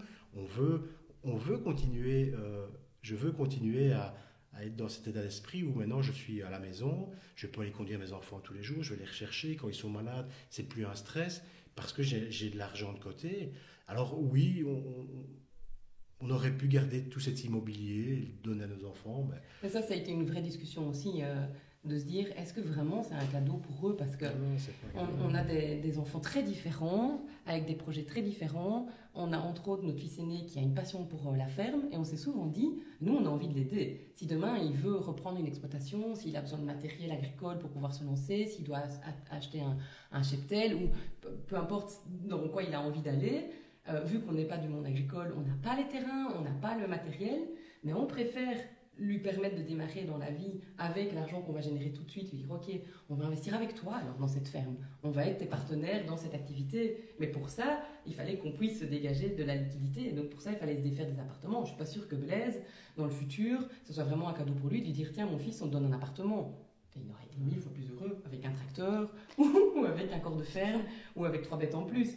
Donc on s'est rendu compte que c'était un peu les diriger déjà dans leur vie très tôt, en leur disant, mais sachez qu'il y aura déjà ça pour vous. Et puis en plus de ça, ils vivent dans un confort matériel beaucoup plus grand que nous quand on était enfants, et on s'est rendu compte que ça les rendait vachement capricieux. Parce que ça devient normal. Quand on leur dit on part quelque part, il y aurait une piscine? Non. Oh, c'est nul. Pardon. Moi, à 20 ans, on partait dans le sud de la France avec tes parents. J'en ai écrit 10 pages dans mon journal intime en disant que j'étais tellement heureuse de pouvoir découvrir cette région, de manger du melon, de partir en voiture. C'était génial. Le sentiment de bonheur que j'ai ressenti à ce moment-là était décuplé. Plus ils ont, moins ce sentiment existe. Et donc, on s'est dit, oulala, certainement pas, c'est pas l'éducation qu'on veut leur donner. Donc non. Vous savez quoi les petits gars? On vous laissera rien du tout. Vous vous débrouillerez, vous travaillerez, vous trouverez. Voilà. Par contre, on va vous offrir une belle vie pendant que vous êtes encore sous notre responsabilité. Et les grands grandissent très vite. Donc voilà. Et on sait que ça ne durera pas éternellement. On veut vous montrer qu'il y a un autre mode de vie qui existe. On veut vous donner la possibilité très vite, si vous avez envie, d'investir en crypto-monnaie, d'investir dans des bâtiments agricoles, de vous lancer. Aurélien, il a un don pour le dessin. Pourquoi pas? On va t'aider à te faire connaître dans le dessin. On va les aider en fait à développer leur passion avec la manne financière qu'on peut développer maintenant. Mais on va certainement pas leur laisser de l'argent pour plus tard. Et puis, moi, j'ai compris aussi que en fait, on vit jusqu'à 20, 25 ans un peu au crochet de ses parents. C'est-à-dire qu'on vit la vie de ses parents, en fait, parce qu'on n'a pas le choix, parce qu'on ne gagne pas encore bien sa vie, parce qu'on est encore aux études, parce que blablabla, et ça devient de plus en plus tard. Il y a plein d'articles qui prouvent que les jeunes sortent beaucoup plus tard de leur vie d'enfants pour devenir vraiment des adultes. Et puis, une fois, moi j'ai quitté ma maison à 18-20 ans, je suis devenue maman à 24, donc j'ai donné toute ma première partie de ma vie à ma famille, sans être très heureuse dans cette vie-là. J'étais à peine sortie de ce monde-là que je suis devenue maman, je donnais toute ma vie à mes enfants. Et aujourd'hui, à 40 ans, punaise, moi je vis quand dans cette histoire? Et j'ai pas envie de faire tous des sacrifices pour eux. En fait, c'est un mot qu'on veut plus entendre, ça. Sacrifice. On n'a plus envie de sacrifier notre vie. Nous, on a envie de profiter de notre vie. Si à 40 ans on le fait pas, alors on ne le fera jamais. Donc, on s'est dit, pour ne pas sacrifier notre vie, c'est ça qu'il faut faire. Il faut qu'on utilise. Zut, c'est nous qui avons créé ces projets immobiliers, c'est nous qui avons rénové, c'est nous qui avons mis tout notre temps, notre énergie, c'est nous qui devons en profiter. Alors, les enfants vont en profiter par effet ricochet, on leur offre plein de possibilités de voyage. Nous, c'est comme ça qu'on considère qu'il faut les gâter, c'est en leur montrant autre chose du monde. C'est une passion que moi j'ai, donc on les entraîne là-dedans. Mais leur laisser une gestion immobilière derrière, peut-être qu'ils seront même jamais propriétaires. Moi, j'ai aucun problème avec ça. Peut-être qu'ils choisiront. Moi, j'aimerais qu'ils démarrent leur liberté financière le plus tôt possible. Donc, déjà maintenant, ils ont 15 ans. On leur dit, vous avez quelques petits billets, investissez-les intelligemment. Essayez de penser que plus tard, vous allez pouvoir fabriquer d'autres sommes d'argent pour pouvoir vous libérer le plus vite possible. C'est vrai, hein, on essaie vraiment de leur montrer ça dès le plus jeune âge, en fait. Et ne surtout pas, on ne les projette jamais dans une vision, vous ferez des études, et après vos études, vous trouverez un travail. S'ils ont envie, ils le feront. Et heureusement, il y a encore des gens qui le feront, sinon, où va aller la société s'il n'y a pas un équilibre là-dedans? Il faut de tout, mais on ne veut pas leur imposer cette voie-là. Ça, c'est vraiment important. Et puis le vrai cadeau que tu vas faire à tes enfants, c'est pas la somme d'argent, c'est regarde votre mode de vie. Vous êtes présent avec eux et tu dis je veux leur montrer que c'est possible, mais vous le faites. Donc vous allez être un exemple. Après, ce sera à eux de. Ils en retireront ce qu'ils veulent en retirer. Mais... Non, mais tu as fait raison. Moi, je vois, avec l'expérience que j'ai vécue, j'ai eu une belle enfance. J'ai jamais eu de problème avec mes parents. Mais j'ai vu mon père travailler toute sa vie. Et j'ai aucun problème avec mon papa, je m'entends. Mais je n'ai pas eu de relation avec mon papa. Et c'est ce que je dis, et je le remercie, mais j'ai l'impression qu'il s'est sacrifié pour nous. Ouais. Qu'il a... Et donc, moi, j'ai envie de proposer autre chose à mes enfants, tu vois. Parce que toute notre réflexion vient de là. Hein. Moi, plus vite que toi, parce que moi, j'ai vécu une enfance pas heureuse, mais très vite, je me suis dit, je ne deviendrai jamais comme mes parents. C'est la phrase qui m'a suivie, je pense, j'avais 12 ans, je l'avais déjà en boucle dans la tête, je ne terminerai pas comme mes parents, je ne ferai pas comme mes parents.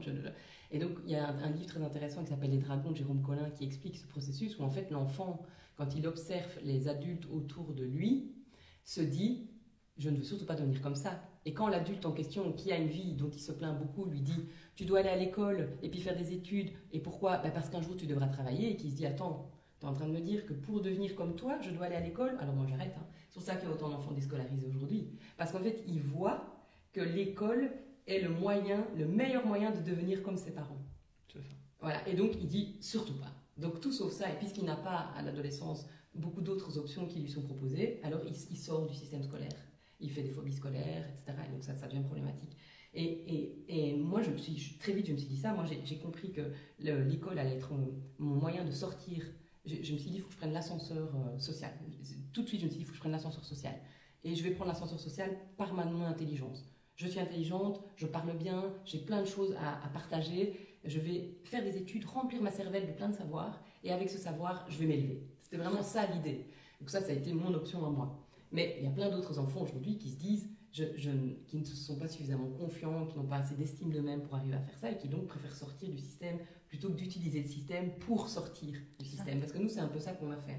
On utilise le système pour sortir du système. Et peut-être pour que les gens comprennent bien où vous en êtes, en quelques mots, vous pouvez nous dire ce que vous aviez comme bien immobilier, ce que vous avez toujours. Alors, on a eu 6 appartements, 3 maisons et un salon de coiffure, et 2 habitats insolites. C'est ton peur. Donc on n'a pas eu un patrimoine immobilier extraordinaire. Hein. C'est ça. Mais on l'a très bien. C'est extraordinaire dans le sens où c'est différent de l'ordinaire. Oui. Et puis, ce qui est extraordinaire, c'est d'avoir aussi eu le courage de faire les choses peut-être différemment et de faire des choix pas toujours faciles à faire en fait. Ah non, mais c'est sûr, les choix qu'on a faits, la majorité des gens qui investissent dans l'immobilier quand ils ont 30 ans, j'ai toujours, ils le font en bon père de famille. Donc on va investir, on va le garder toute notre vie et puis on le transmettra. Ça, sincèrement, je suis sûr que la majorité des gens font ça. Et nous, faire ce qu'on a fait, c'est se dire, non, nous, on va l'investir et on va créer de l'argent avec. Il y a très peu de gens, je pense qu'il y a très peu de gens qui le font. Et donc, on a vendu, à la fin des travaux de la tanière, nous aussi, on a vécu la hausse des prix. Hein, donc, on est arrivé tout juste. On s'est rendu compte que là, ça devenait compliqué. On savait qu'on avait encore besoin d'un laps de temps pour écrire la prochaine page de notre histoire. Et on refusait, en fait, tous les deux, de retourner. On y a pensé. Hein. Plusieurs fois, on s'est dit, là, on est trop comme ça, on a la corde au cou, on n'arrive plus à gérer. On retrouve du travail. Tous les deux. Tant pis si c'est pour quelques mois, mais on fait ça. Et moi, j'avais une boule au ventre quand on parlait de ça. Oh, Je dis, Ça, je c'était vais quand on jamais avait arriver. tout l'immobilier. Hein. C'est ça. Oui, on avait tout. Tout était là et on terminait le projet de la tanière. Donc pour moi, Mais la il fallait tanière- de l'argent pour arriver au bout Ouais. de ce truc. quoi. Oui, Moi, et l'argent pour était là. maintenir, Donc à un moment donné, c'était de se dire, mais qu'est-ce qu'on fait? Est-ce qu'on continue à se faire mal? Et l'argent, il était là. Ouais, Donc, c'est il dire- n'était plus sur notre compte en banque. Donc C'est en ça. gros, moi, j'arrivais plus à remplir mes formations, j'arrivais plus à vendre mes formations en ligne. Hop, diminution énorme de revenus. Thibaut avait, à la suite de son congé parental, continué les projets immobiliers, mais n'était pas retourné dans le monde du travail, donc ne facturait plus réellement. Donc en gros, dans notre société, il n'y avait plus de rentrée. Sauf qu'on était à la fin d'un chantier, donc on continuait de grappiller un peu dans nos économies pour pouvoir continuer, terminer, aboutir. On a quand même vécu dans la tanière, les tuiles n'étaient pas mises, l'annexe n'était pas... On était vraiment arrivé à bout de souffle en fait, parce qu'il y avait eu la hausse du bois, donc une construction en bois, ben voilà, il y a tout ça. Puis en plus, c'était la première fois qu'on auto-construisait, donc c'était très difficile d'amener un budget réel puisqu'on ne l'avait jamais fait. Donc on s'est vraiment retrouvé à la limite de ce qu'on pouvait accepter. Et là, on s'est dit, qu'est-ce qu'on fait? Est-ce qu'on retourne travailler? C'est une option. Hein, on s'est toujours dit, on le fera, de bon cœur s'il faut, parce qu'on veut que nos enfants ne manquent de rien, et voilà. Soit on avait deux options. Et ce qui a été difficile, c'est qu'on voyait que notre compte en banque Se vidait. se vidait. Et puis quand je regardais tous mes crédits, et quand je voyais toutes les expertises, et je voyais tout cet argent, je me dis, mais est-ce qu'à un moment donné, on ne fait pas un peu fausse route, tu vois? Ouais, exactement. Et On c'est était à un carrefour. Moi, je voyais Un carrefour. vraiment, on était tous les deux à un carrefour, et ça a coïncidé avec en plus un carrefour de vie, pas nous deux. C'est-à-dire qu'on s'est vraiment demandé, qu'est-ce qu'on fait? Quelle direction on prend? Est-ce qu'on est toujours d'accord sur la direction qu'on veut prendre? On était vraiment... On ne savait pas est-ce que tu retournais faire de la construction dans une boîte de construction ou pas. Est-ce que tu continuais des projets immobiliers ou pas. Est-ce que tu créais quelque chose de nouveau, mais tu disais je sais pas quoi, je sais pas ce que j'ai envie de faire. Moi, je sentais que j'avais plus du tout envie de retourner dans ce que je connaissais déjà, et en même temps, je n'avais aucune idée. En fait, ma créativité, elle a été morte pendant plusieurs mois. C'est un peu le problème des écrivains, c'est un peu le problème des musiciens. C'est que, ok, tu peux créer, mais tu crées pas sur commande en fait. Tu crées quand tu es bien, et moi je n'étais pas bien, et donc je n'arrivais plus à créer. Et donc on s'est vraiment retrouvés tous les deux à se dire, moi je peux pas, hein. Toi tu recommences quelque chose, ah non je peux plus, et toi ah moi non plus, on retourne travailler, ah quelle horreur. Enfin, et donc on sentait que, mais en même temps on voyait notre compte en banque qui se diminuait, donc on avait peur. Et on s'est dit, ok, là on n'a plus le choix, on commence par vendre au moins les trois premiers appartements. Et la synchronicité est toujours très forte, on n'a même pas eu le temps de les mettre sur ImoWeb, qu'en fait, on a entendu quelqu'un qui cherchait à investir, c'était fin de l'année, il voulait investir avant le 31 décembre dans l'immobilier, une connaissance d'entrepreneur dans notre région, et il a acheté les 3 appartements, sans même discuter le prix, il a fait une visite, il a acheté.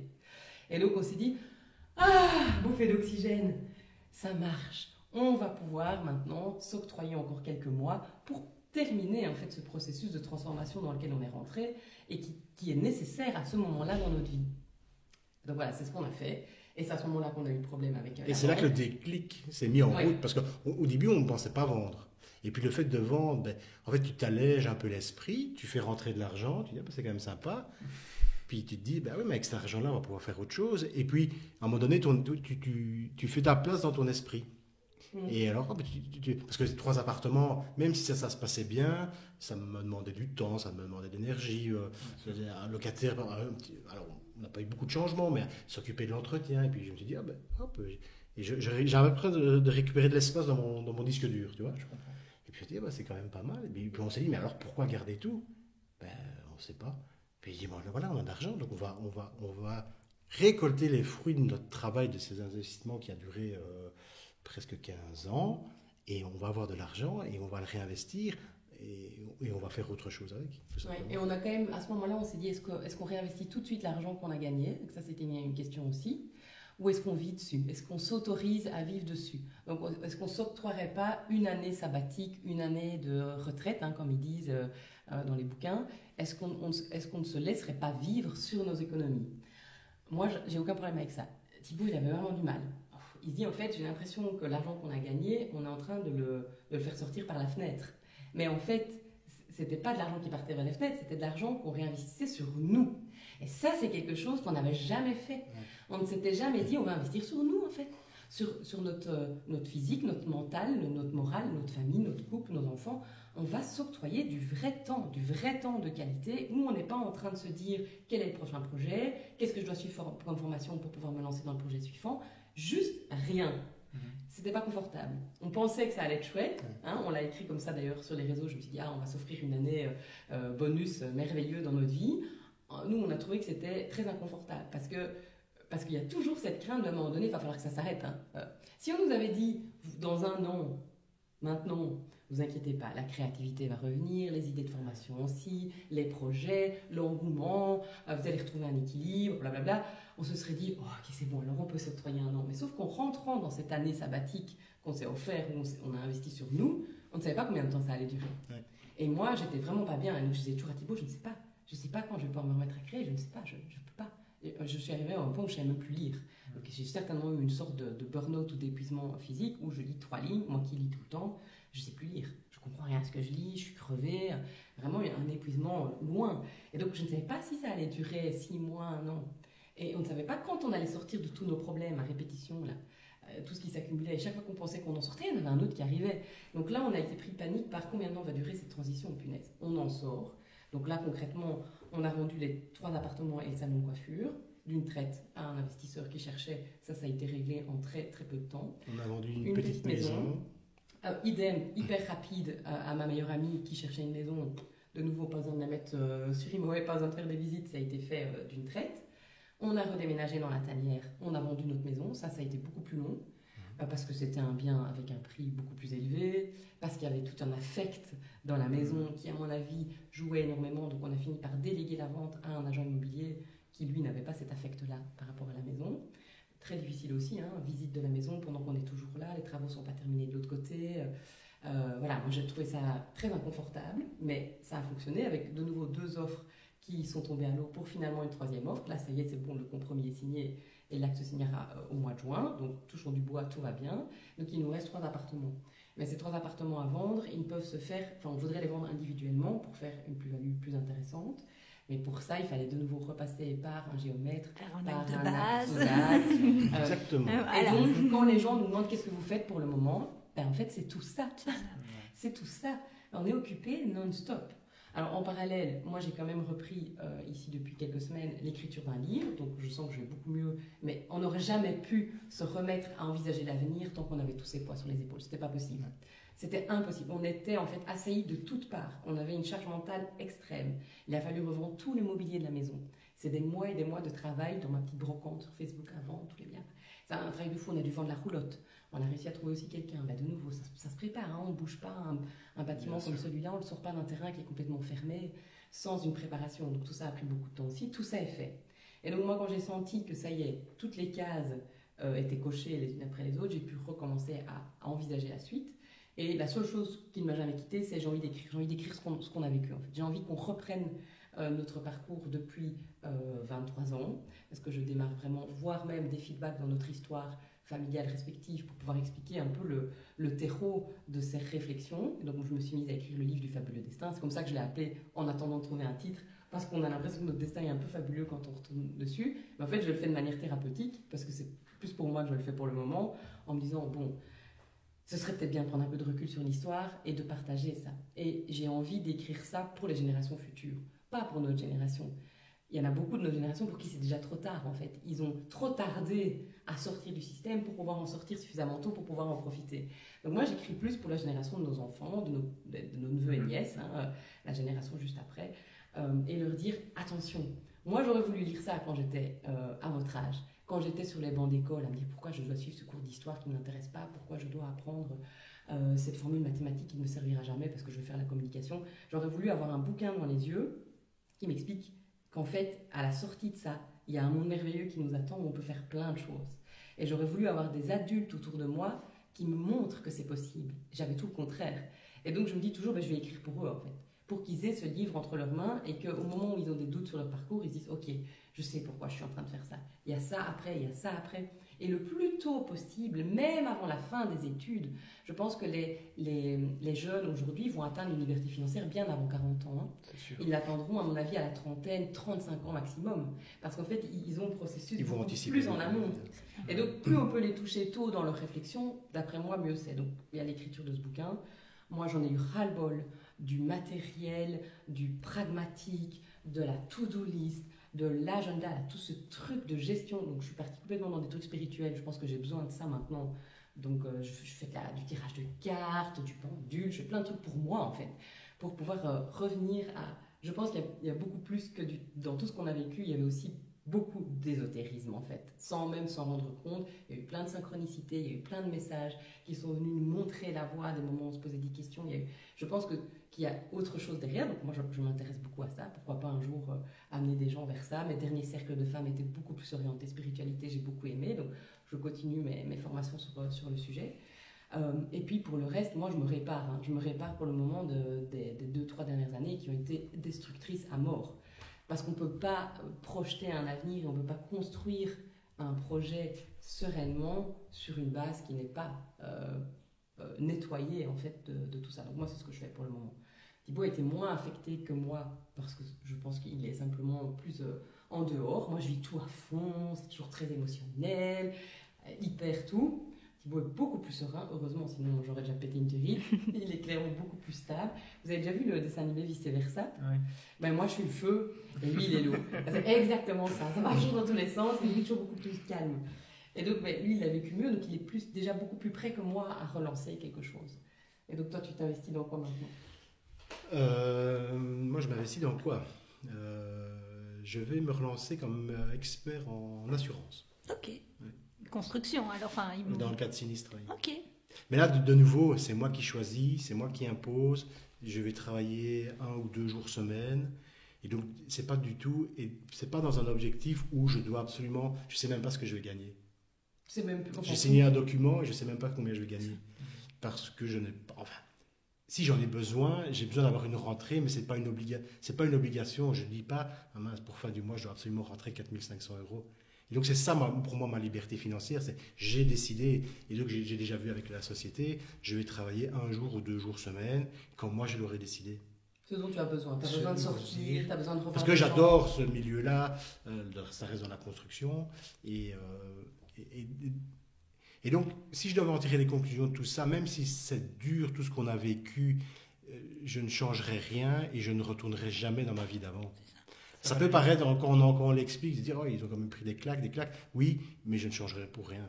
Je ne pourrais plus, moi, me dire je me lève le matin, je suis obligé d'aller faire mes 40 heures semaine, de travailler pour un patron, pour sa société.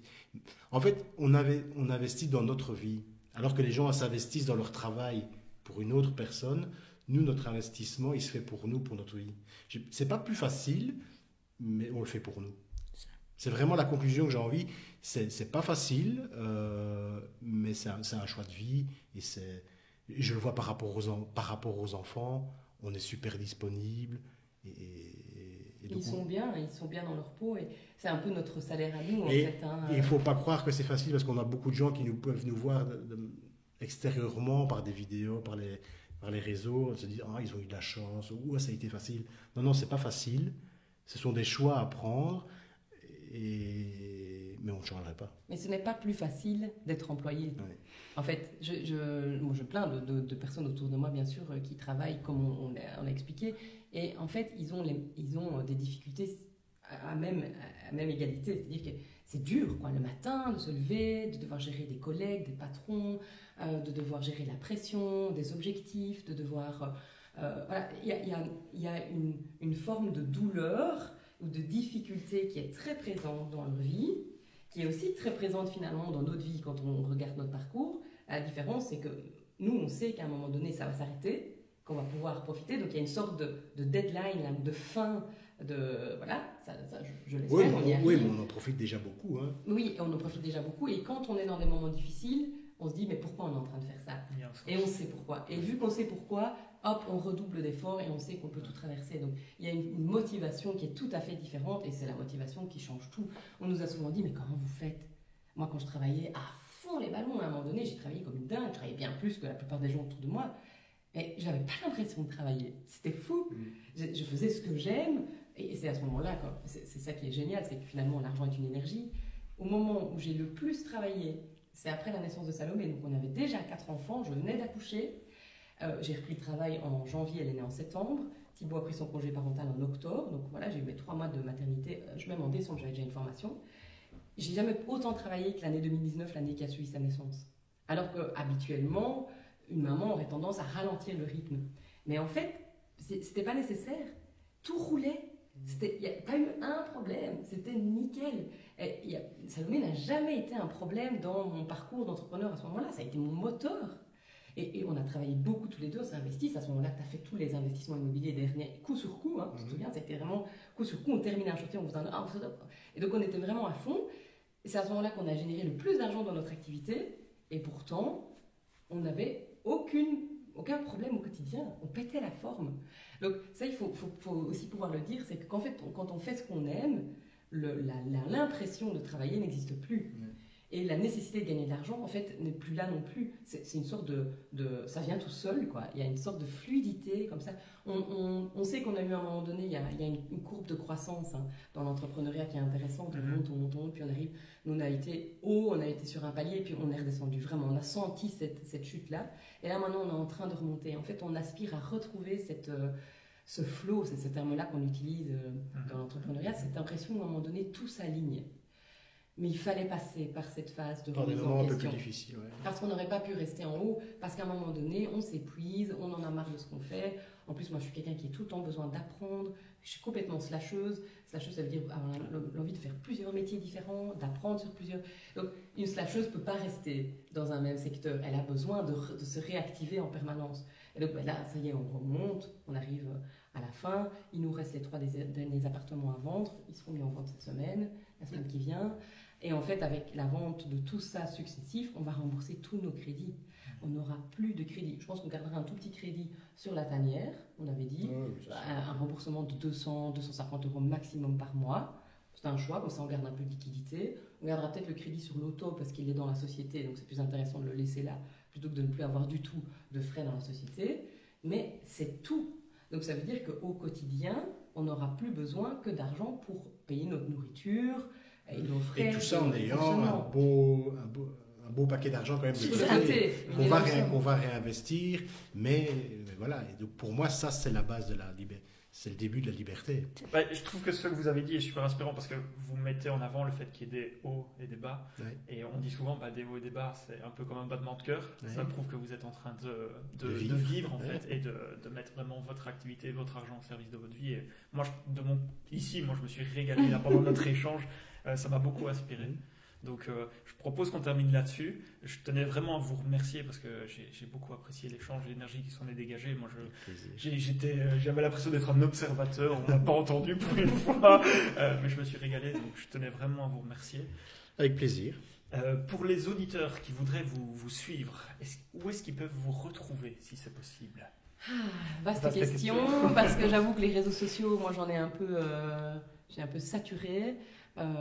On a toujours notre site internet qui existe, qui porte mon nom parce que c'était mon activité au départ, donc ça aussi ça devra changer. C'est www.elodiewery.be. Mais j'avoue que ce site va certainement se fermer ou être modifié par la suite puisqu'il promeut encore cette activité de home organizing, de formation en ligne que je sais que je ne réactiverai pas dans le futur. Moi, je suis toujours très présente sur les réseaux sociaux. On a une page Facebook et un compte Instagram qui s'appelle Le Fabuleux Destin d'Elodie, Thibault & Co. Là, on se rapproche déjà beaucoup plus de ce qu'on aimerait partager.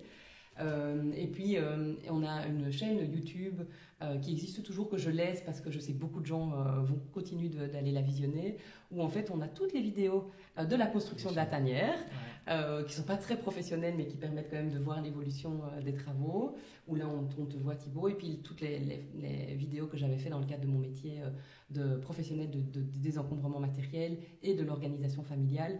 On a aussi partagé pas mal de vidéos de voyage aussi pour expliquer un peu tout, voilà, où on emmenait nos enfants, pourquoi, quand on a fait l'école à la maison. On a fait des vidéos pour expliquer le parcours. Donc tout ça reste encore accessible. Je pense que je ne vais rien fermer, mais c'est sûr que de nouvelles choses vont arriver. L'écriture du 3e livre, donc j'ai déjà écrit 2 livres méthodologiques sur le désencombrement et l'organisation. Là, on est plus sur une sorte d'autobiographie et une explication du parcours d'entrepreneur qu'on vient d'expliquer dans le podcast ici. J'aimerais beaucoup avoir une chaîne de podcast, ça fait longtemps que j'y pense. J'aimerais me remettre à l'écriture, donc certainement un blog aussi, où on peut vraiment prendre le temps d'écrire les choses, de poser les réflexions. Voilà, mais tout ça reste en suspens. La créativité revient. Exactement. C'est bon signe, hein? Okay. Merci beaucoup d'être venu jusqu'à nous et d'avoir partagé avec autant de sincérité et d'honnêteté votre parcours. Avec plaisir. Merci, à bientôt.